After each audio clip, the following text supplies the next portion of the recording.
team.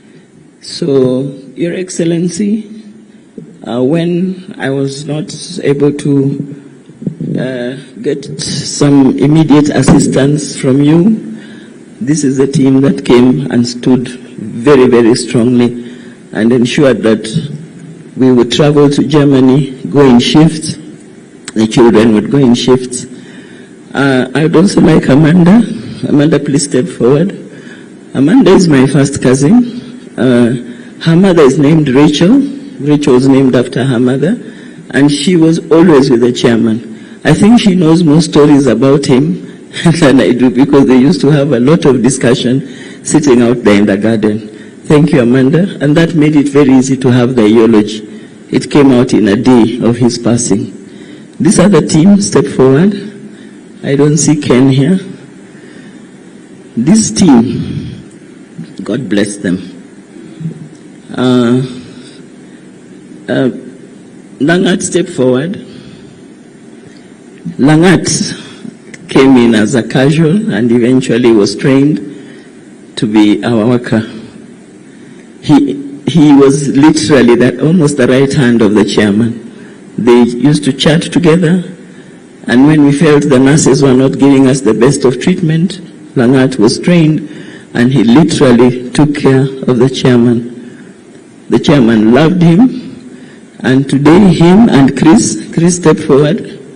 Chris came, and my mother used to sponsor Chris as a student, but when my mom passed on, I took over his sponsorship until he finished Form 4. His English was not the best, but after they started with chairman and got a lot of training, he used to text me and I wondered what had happened. So I asked him, Chris, what happened? Your English has really improved. He told me chairman always tells him, if you want to speak to me, speak English. Don't just be making sentences. So with time, he came to learn very good English and makes very good sentences, including Langat. Andrew, please step forward. Andrew is the younger brother to the chairman, and they live in Nairobi. Andrew and his wife, and in fact his child Gift was one of the last people that on a Saturday, Gift was the last person to speak with chairman, because he wanted to have a swim in the swimming pool, and the chairman said, no, you can't unless you have a swimming costume. So he said he was going to rush home to get a swimming costume to be able to swim. The following day is when Emmanuel came and visited him with the kofia that he has mentioned, the bull kofia. And that is when chairman was in full conversation. That time he was really conversing and engaging. So Andrew, thank you very much. He's also a pastor. Then I have Eliza. Eliza is the youngest and the last born, and was been very, very supportive. Every moment she had, that moment was for her brother. She took care of her brother on behalf of the other siblings, whom I believe you will have a chance to see. Thank you very much, Eliza. Next are these two gentlemen. Mwangi stepped forward, and Omukoya stepped forward. These are the aides. I had them at aides, but they were very much there for the chairman. Everywhere I went with the chairman, they were there with us. So this team that is here, thank you very much. May God bless you for having done what you've done. You can now take your seats. So my sister and my brother, the day we got the news, and Eric are the ones who escorted me to the hospital. The news of his passing on the 20th of February, the hospital called in and they said, you need to come to hospital now. And that was almost midnight. And I said, why do you want me to come to hospital? But I knew it was that dreaded call that I never hoped that it would come through. And I said, no, I'd rather you talk to my doctor, let them explain to me what the problem is. Because I had spoken to the doctor an hour earlier. My doctors were such that we engaged any time of the day or night. They were very, very supportive. So it turned out that they insisted that they want me to come in. After 5 minutes, they called back. They said, we've spoken to the doctor, and the doctor says, you might as well come in because he had a cardiac arrest, and while we were trying to resuscitate him, we lost him. I said, what do you mean you lost him? You are now telling me he has died? And they said, yes, that's what we are telling you. And I said, you're just telling it to me like that? And they said, yes. Then I said, is that what it means to be a next of kin? That you can be called any time of day or night? And that is when it occurred to me, when you are ready to be a next of kin, then be ready for such shocks. And it reminded me that all these years, when I stood before at Mariakani Christian Center, as you will see in my tribute, when we walked down the aisle with this handsome man that is lying there, when we walked down the aisle, I said, in sickness and in health. I didn't understand the meaning of those words until death did us part. So when you make those vows, just know they are not for the sake of it. Because my husband, I stood with him in sickness and in health. You heard the stories of health. We enjoyed a lot of golf. In sickness, it has been almost 2 years since that day that he was diagnosed with GBM. I will not read my entire tribute. I will interject it once in a while. But I start by saying the formal journey between you, my darling, and I began on the 21st of April 1990 when we solemnized our marriage at Mariakani Christian Center. But our story started long before that. I first met you when I was attending a training sponsored by the National Treasury in Mombasa, 1988. You were then running your law firm, Wanyonyi and Company Advocates. I will fast forward on my tribute and remember that because some of the things which have already been said, I will not repeat them. I remember when you ran for the MP seat in Sabata.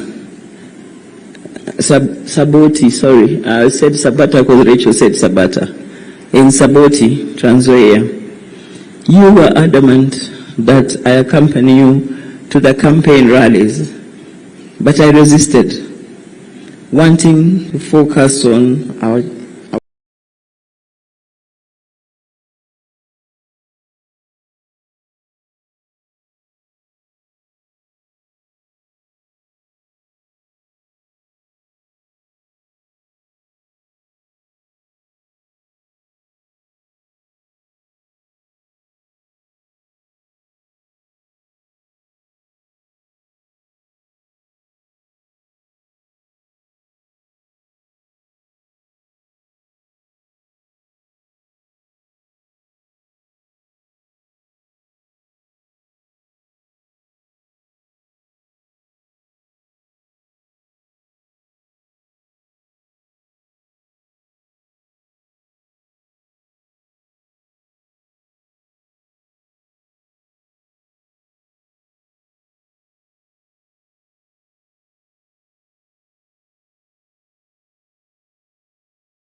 our young children.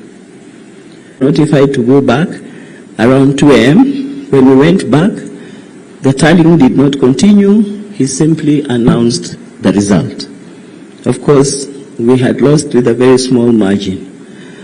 My husband, being the lawyer that he is and the person who demands for his rights, set up a team. I remember my sister Helen was in that team. They were sitting in some hotel somewhere in Kitale, tallying, comparing all the forms, and by the end of it all, they felt that we had been denied our election. So we kept our forms in our house and we said we need to rush back to Mombasa where we lived. We had left the children at home and we said we were now going to put up a petition So we left this box full of our Form 16As in the house. And while we were heading home, there was a lot of fracas that time. That was 2007. Getting out even was a bit of a problem. But somehow we found our way to Nairobi. We paused at my parents' house, and then we proceeded. But just before we got to Nairobi, we got a call from somebody, and he asked us, do you have anybody in the home? And we asked why. He said, because we have told there are 2 police vehicles, Land Rovers, that are headed towards your home. Said, oh. So they said, make sure there's nobody at home. In the next 1 hour, our home had been raided. Nothing was taken except our nice little box which had our Form 16As. So there went our evidence. We could not petition. Rachel has given you the rest of the story, how determined he was. And I'll tell you, he tried looking for that commissioner. He has not found him until today. Because he really felt he was unfairly treated. Now, those early days, though his friends called him Cheb or Chairman, he had these very good friends, Lumatete Muchai and Peterson Semenye, who kept him company in the early years. I used to call him honey, I would call him darling. That is when we had got married. So when Rachel came along, of course the name changed. We became Baba Rachel and Baba Rachel. So the honeys and the darlings disappeared. That's why I decided to have my flower here with honey on it. At least now that the children are grown, I can still call him honey, but honey, I have to call you honey because I'm saying bye to you. I was transferred from Mombasa. I used to work in Mombasa, then later to Kwale. I was transferred because I was outgrowing the station, but because of my family, I did not want to leave. But my bosses at the National Treasury insisted that I had outgrown and I have to move. So I moved to Nairobi. I didn't know how to tell my husband to join me, because you don't tell a Luya or a Bukusu man to follow you when you are transferred. They will not. So I started by pulling Rachel slowly for her studies in Nairobi. I pulled Jonathan, and then I left Emmanuel behind with him. Emmanuel has given you the story, because I used to do the cooking. Now there they were, the 2 of them. They didn't want to employ anybody to work for them, and Emmanuel has explained to you how they ate the mud fishes. So with time he knew it would be a matter of time Emmanuel would leave to come for further studies in Nairobi, and then he would be lonely. That is when they made a decision to come and join us in Nairobi. And if they had not come to Nairobi, I don't think they would have established Kuto and Partners, that firm that he established, because then there would have been no need for him to come. He became the managing partner, and other than their company growing in terms of career and everything, that's when now it was easy to do the masters, and it was also easy. It was possible for him now to take up the job as the chairperson of IEBC. We had a lot of, other than playing golf, he encouraged me to take up leadership. Rachel has mentioned it. As for me, I went to the highest level. I became the chairperson of the Kenya Ladies Golf Union, a position he felt I needed to take up. And I thank God for him, because it instilled a lot of leadership skills in me. Now, my husband had this habit of starting a project and throwing it at me. The macadamia trees you see out there, there's coffee somewhere down there, bananas we had done. He just decides, we are going to do this.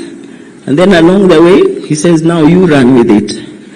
I didn't then realize, it's only recently it occurred to me, this gentleman was preparing me to take over all these responsibilities. It's only recently, when I had a chance to sit, that it occurred to me that is what he had in mind. Because I have been so strong, I don't know where my strength comes from. But this morning, I almost lost it. I almost lost it, but I have a team of women with me. As I'm giving my tribute, please come forward. Muganda and the team, you know yourselves, just come and stand here. You will not talk. They have been praying for me, they have been singing for me, and today, usually it's them who insist. Wake up, we are going to pray. Today I actually talked to them, approached them, and I said, ladies, can you pray?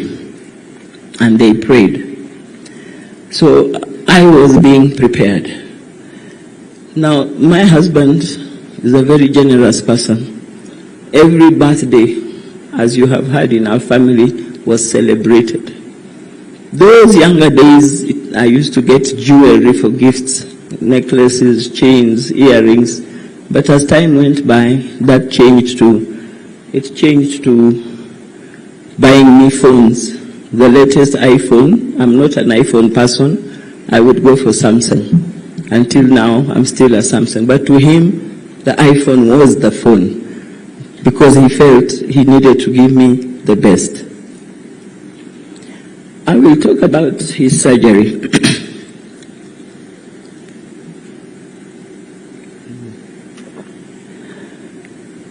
Now, he, as you have been told, and maybe before that, his favorite verse was read out here, and his favorite verse was Mark 8:36, and he loved saying that, for what shall it profit a man if he shall gain the whole world and lose his own soul? That is a verse he loved. Maybe before I talk of his illness, I can mention that dreadful day of August 15th, 3 days after Rachel's birthday. It was a hectic period for us, no doubt. I will not go into details, but for me it was divine intervention, because just when he was trying to leave the house, he couldn't leave the house for one reason or the other. We requested, the Archbishops of Ole Sapit called in to request him to assist in clearing the protocol processes, so that since he had already decided that he was going to announce the results on that day, Ole Sapit called in to say, Archbishop Ole Sapit, he called in to say, I need you to assist me clear the religious team into the bomas, because the queues are heavy. And when I asked who had called in, because he had received almost 4 or 5 calls before that, and he kept on saying, I don't like these calls I am receiving. So when I asked, so who has called in? He said, it is the Archbishop. He explained what he was trying to say, and I told him, please request the Archbishop to come home. They said, but they're just 5 minutes away. Are you ready to receive guests? I said, yes. So in less than 5 minutes, actually 5 minutes, a team of 14 religious men drove into our compound. They came in, they stood in the sitting room, they said they are not sitting. And I said to them, every morning I pray for my husband. Every morning we stand at the door and I would say, I'm praying for you, I'm praying for your wisdom, that God gives you direction. That started in 2017. I told the Archbishop, today I could not pray. So please, just pray as he proceeds to Bomas. And the Archbishop prayed. They all prayed. I offered them tea so that I could delay them a little, because my husband had come in early in the morning. He had taken a rest and I needed him to, he was still dressing up. And they said, no, we are not sitting. We have prayed, we want to leave. I used the security guards to delay him. Thank you, Mahanu, who was head of our security. He ensured they tried to delay, and the next thing there was a procession to Bomas, and with this gentleman in the middle of that procession. That's how he got to Bomas. The rest, you know, and you saw. For me, that was divine intervention. Because he came home and he said, I saw somebody point a gun at me. And I think it was the security that pushed him down, and then they took him out. I tried to ring him when the fracas was taking place. Even before the fracas, we tried to reach him. We couldn't reach him because Rachel's friends were telling her, your father is being compromised. We hear he's delaying announcing the results. So when we try to find out what is happening, we even called upon Sam Gituku. He happened to be airing Citizen Live. I asked him, I got his number, I called, I said, there's something happening at Bomas. Can you put it on air? And he said, I don't see anything happen. In less than a minute, he says, oh my God, I now can see what's happening. He says the only thing he could do for us was to refer us to some human rights institution, because there's nothing more he could do. But we thank him for whatever little that he did. So there was the fracas. I called in, I tried to reach him, I couldn't reach him. Eventually I got the aide to take the phone to anybody who was around him. The nearest person he found was Bishop Oginde. And I asked him, is my father alive? That's my husband alive? That's all I need to know. He said, yes, I can see he's alive. I said, you're a man of God, please speak the truth. He says, it is the truth, your husband is alive. So that is how that day went. Of course, there's so much more to it. If you're interested, you'll have to look for me at another time, but I don't think it's a discussion we really want to engage in, because it was very rough for us as a family. Jonathan and Emmanuel were not in Nairobi, yet people kept on coming in and telling the aides, the brother is here, he wants to come in, but we thank the security that we had on that day. So this handsome gentleman of mine, I will not go into the story you were told about the first surgery. When that first surgery, the first diagnosis took place, there was discussion to have the surgery done in Nairobi. It was the doctors in Nairobi who had recommended that he could go to Germany. And they are the ones even who arranged for us, because they said, much as it can be done in Kenya, the problem is the equipment we have. The one in Germany is much better. So to fast forward, after his first surgery, his second surgery, then that's when he started becoming a bit weak. And eventually he was admitted on the 9th of December. When he went in on 9th December, he was not going for admission, he was going for a review for an MRI. Unfortunately, they said he needed to be admitted. He stayed in, and just when he was about to be discharged, he picks a hospital infection, so they can't discharge him. So the time that when we kept on trying to get, the doctors were willing to discharge him, but just when they're about to discharge him, when he's getting better, they find he has an infection in the chest or an infection here and there. So eventually he was discharged, and he was discharged to palliative care. At this point, he was not speaking. And at that point, a Right Honorable Speaker had visited him in the ICU. At that point of ICU, he would have movements. He would respond with his hands or his eyes. And also, we received a visit from the governor of Trans Nzoia, who also visited him. Again, that time, he was now really getting down. So, because he stayed in hospital for so long, he stayed in hospital the whole of December. His birthday is on the 22nd, as you can see. We celebrated his birthday there. Then on the New Year, Christmas, we were all together with the family. We celebrated Christmas with the children and his caregiving team in the hospital. But for the New Year, the children needed to go and celebrate. And I told them, go ahead. Leave me with your dad. So I slept with him in hospital from the 29th, 30th, 31st, and 1st. Because now we never gave it a chance. We always had shifts as children and as myself. We never left the chairman alone from the day of his first surgery. We always had shifts. And that's why I'm saying even in Germany, Emmanuel stayed the longest because he's self-employed. The rest of us would go for 2 weeks. Or 3 weeks, and that cost a lot in terms of fare. So, as I proceed, I just want to say that it's been very difficult to write this tribute.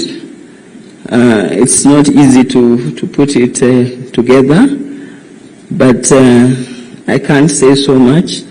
As I proceed, I am requesting Dr. Samson Oyugi to please come forward. I want to say that the strength I have is because of the visits, the number of visits we have received. Politicians seated here who are visiting. Right Honorable, you had no choice. You are my nephew. So you are always there, and we thank you for that. The MP for Kwanza, Ferdinand Wanyonyi, if you are here, thank you very much. Yes, thank you for allowing us to come. We were there on Thursday because my father-in-law insisted that he wanted his son to be taken to his home. Ferdinand, thank you very much. We are very grateful that you made it possible. And not only that, we refused to allow politics. We said we just wanted to mourn with my mother-in-law and the siblings, and we did mourn. Yes. And we had a good session with the pastors, the Church of Elimu, the bishop. We are very grateful. So after that, we proceeded home. So I must say, those visits, Mheshimiwa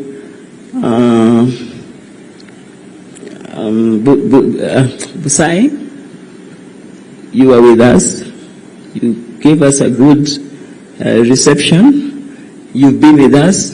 You even visited Nairobi. Also Ferdinand visited Nairobi. And many of you politicians came home. You came home, and I believed when religious people kept on saying, they would come and say, your husband, your father is going to give a testimony. He's going to give a testimony. He will recover from this illness and he'll give a testimony. Dr. Oyugi, you were one of the people who kept on saying, he will give a testimony. I think this is the testimony we are being talked about, because we were wondering, Rachel would ask, but if Daddy is not talking, then how will he give the testimony? Let me tell you, that's what kept us driving, Your Excellency. That's what kept us going, because we were told he's going to give a testimony. Because of the position he had, we had to cut off many of our friends. We had to cut off a lot of the social life. So when we were told he was going to give a testimony, we didn't understand how he was going to do it. I have come to meet so many of you whom I had never met before. Some of you came home. I had never met you. Some of you couldn't get me home, and you called in, yes. And I'm very grateful. That's what has kept me strong. And my prayer is, please continue praying for me and my family to keep us strong. I can't leave the stage without mentioning that, Your Excellency, you gave me, in this process of the chair, I acquired 2 daughters. One is Susan Nahomicha. I will not ask her to come forward because she spoke yesterday. Thank you very much. You sent her to me the day you learned that we had a problem with Professor Hainga also. And I also want to thank Professor Hainga. When my father-in-law was sick, I learned of it around 1 a.m. I called Professor Hainga, that was the other day, and I said to him, my father-in-law has a wound that is giving him trouble as a result of a road accident. You may not have known that when my father-in-law was coming to Nairobi, just before Chairman passed on, he had a road accident. I had not been informed he was coming, so when I called, just to call, and I'm told he's had a road accident in Eldoret. In that accident, 3 people lost their lives. But my father-in-law, I thank God for him. He came out well, but later it was discovered there was an injury on his leg, and apparently an infection set in. Professor Hainga is an expert on wounds, so when I called him, he called the hospital that night, and he has been following up on his case.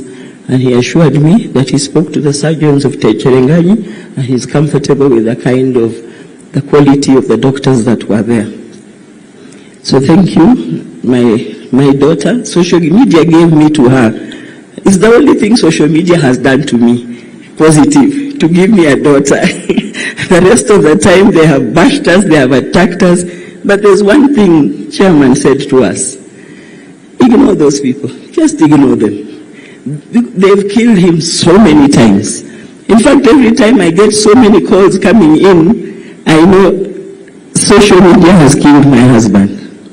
So I just go discutting off and saying, he's okay, he's okay, he's okay. And everybody says, oh, thank God, we're actually inquiring, what is this we have read? So social media has really not been fair to us. Now that he has rested, I hope they will give us some peace. It has been so difficult. Initially, I didn't have it as rough because I used to trade under the name Mrs. Wanyonyi because I found him as Wanyonyi and Company Advocates. But social media thought I was hiding the name Chebukati. Even Mr. President, when I went for vetting, an MP walked in and said, during vetting, why are you not using your husband's name? Why are you hiding your name? I said, I'm not hiding my name. The man is called Wafua Chebukati. So I am Mrs. Wanyonyi. So he was very surprised that I have, in fact, the chair of the committee made a joke and said, this lady is having two names of her husband. How many of you here even, the wives even carry one name? I can see some of you smiling, Senator King. So, I must say, he has protected us. He told us, wachana na social media, when you see any bad report, just look at it that this person is making money. Ignore. Wachana naye. Yeye anatengeneza pesa. Na anatengeneza pesa kukutumia. So if they want to continue making money, let them talk about the good things that I have had. The tributes that have come out. If there's anybody who knows chairman, it is IEBC. They had a big ceremony. They requested for 3 hours. We gave them 3 hours. They did a beautiful candle. And they will, I don't know if they'll have a chance to talk, but those are the people who know the chairman. If you say chairman is stone-faced, you don't know the chairman. Chairman talks more than I do. I'm said to be chatty, but he chats more than I do, and his friends will tell you. And I think they have alluded to that. The other daughter, Mr. President, you gave me is a lady called Rose Wanja. I don't know if she's in the house. She must be around.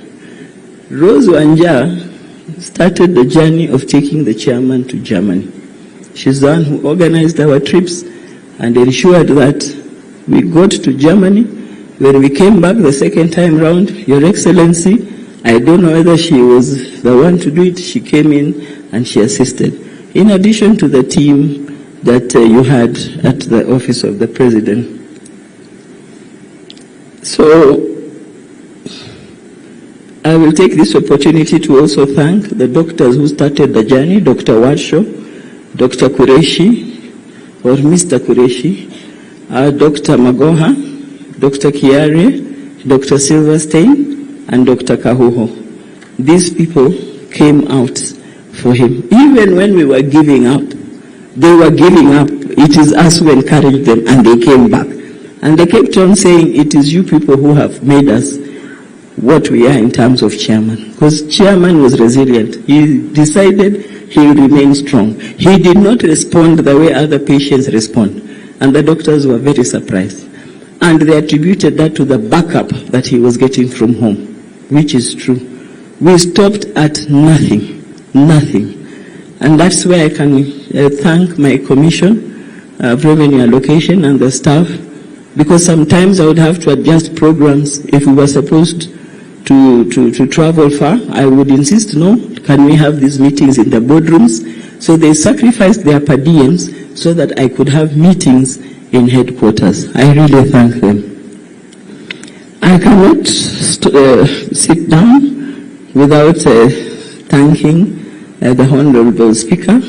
You even visited him. You went all the way to Germany to see him. These children of mine you see here are the force behind Chairman's long stay, because they were there. Rachel came up with a timetable and we all had to adhere to it. And it worked, and we gave him extra time. If you go and Google glioblastoma, it's 4 to 6 months. Chairman did 21 months. That is because of the support. But again, you need to be able to have a good medical team. Your Excellency the President, I stand here to sincerely thank you. you gave the chairman his extra months. You gave the chairman, you gave him, you allowed God's report to be honored, because the doctor's report, we already knew it. At the back of our minds, the doctors kept saying, one day at a time, one day at a time. We knew, but we kept going. We kept going. And when news came that he's going to give a testimony from all the religious people, I thank my pastor, Kilonzo. These are people who are in my alumni group, Susan, people, the alumni of Kenya High School. These are people who used to pray. Bishop Mutali, Brother Ferdinand, they prayed and they prayed for us. That's what kept us going. I also want to thank those who visited home. I want to thank every hour. I couldn't even write a tribute. I had no time. Because you try to move, a team is coming. So a team, they came up with a schedule. Actually, I felt like I was now in some proper state office, because every other, there was a schedule. And if you came late, like the day the judges came, they came late. And then, thank God, it was the politicians coming next. And you know how politicians are impatient. So they managed to assist us with that program, because now the judges realized they're under pressure, so they had to leave. So that is how we were operating in Nairobi. So there was hardly any time to do anything. I want to thank Kenyans that have come out for us, our friends, our relatives. The team that you saw singing here are called Akili Nimali. Those are children of my cousins, my mothers. They are my first cousins. They have been so supportive. I want to pull out Engineer David. Engineer David, please, as I speak, come forward. Engineer David Muchilwa, I'm sure he's somewhere out there. He has, please come forward. David Muchilwa once worked as acting Director General of Kera, and his father and my mother are brother and sister. The other Muchilwas are also there. Another one I pick out is Vera Umurambi. Vera is here. So these two were our liaison between the two committees, the Nairobi committee and the Kitale committee. You have done a wonderful job. David, I don't know whether you now get any sleep, because you've not been sleeping. Your body must be tuned to be a 24-hour body. We had the Kitale committee. I know this may come out in vote of thanks, but I want to give personal thanks to Engineer Kute, who was heading the Kitale committee. Please come forward. You will not speak because of time. I thank you and the team. And when you were told Madam got unwell, you handed over to your vice, Muliro, and he did a very good job. I thank you for that. So, Mr. President, you called me to give me condolences, and you asked me, how are things? Are you okay? How is your budget? And I said, if I was to have chairman's guest alone, I would have managed because of my friends, the support from my friends and relatives. And if your friends are, if your relatives are the speaker here, then you shouldn't have a problem, and other politicians. But because today the guests may not be mine, I may have a problem. Much as I've received so many bulls, even yesterday I received one from the governor. Speaker, you've given us almost 3 bulls already. The president said, leave it to me. So today, you are the guests of the president, not mine. Yesterday, you were my guests, right from Wednesday, Thursday, yesterday, until this morning. Thereafter, you are in the hands of the state. We cannot thank you more. Because to come up with this, the kind of people, I mean, when you come to stand, you will see what is happening out there. It stretches all the way beyond the tent, left and right. Thank you so much, Your Excellency. On behalf of my family, I know it has not been easy for us, but we stand encouraged. Those of you who have been giving us promises of how you will visit us, we have received so many gifts, milk, bread, sugar, everything. It's still there. Please come and visit us and keep on encouraging us. That is all we require from you. May God bless you. Let's appreciate Mama Mary, even as she takes her seat. Yeah, thank you. As you know, this is their day, and there is very little we could do to be able to control, and she needed to do that. Thank you.